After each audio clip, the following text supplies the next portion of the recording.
one on this list, 2019, I think the 2023 Blazers, they have this plastic, you can say fender trim that just continues on from the front to the rear.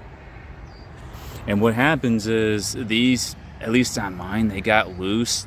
And how they're held together, they have they're plastic pins that secure it to the fender, and it's supposed to help protect the paint from getting scratched up. But what ends up happening is they get loose, and when you're driving, you can kind of hear the creaks.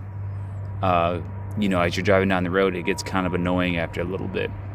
I don't know if it's just the build quality, but my stuff is not that tight on this thing, so that's kind of annoying.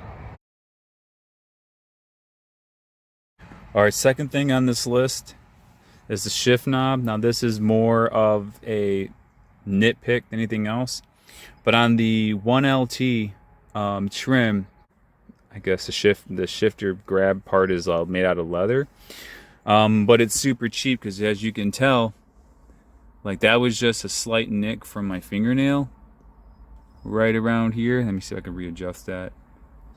It's super annoying. The leather on this is not that thick, so it's gonna be one of those things where I'm gonna have to get some sort of cover or protector on there to keep that thing from getting all dinged up and stuff. All right, the next thing on this vehicle that I do not like is, and I don't know if they corrected this in the later models, but on my 2019, I have, as you can see, that engine auto stop.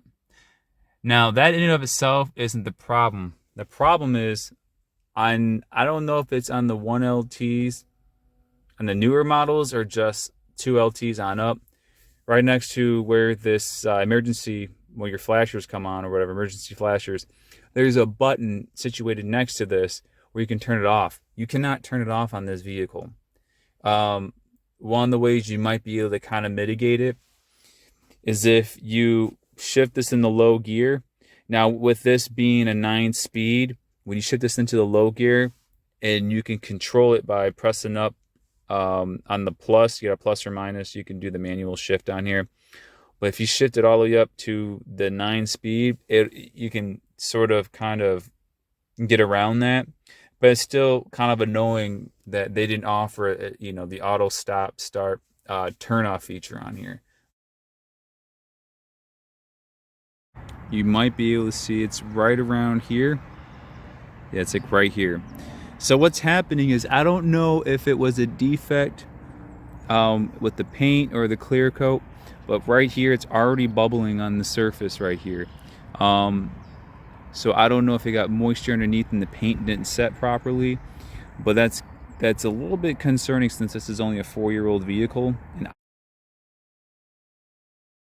you have a USB, I believe it's 3.2, it will not work on here. It doesn't even register. If you go into, if you go into your more section right here, so right now it registers as it being a USB, but if you have a 3.2, nothing will come up in your sources, where you're sourcing your music from. Right now this is a USB 2.0, and I believe 3.0 works with this. But 3.2, it will not. It won't even register. I've tried doing the converting it from a FAT32 to it's another format. Converting it from a FAT32.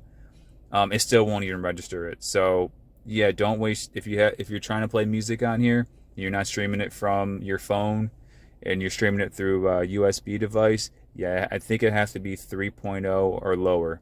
Now, I don't know if they're going to offer a patch later on. I'm not sure. But yeah, that is kind of an issue.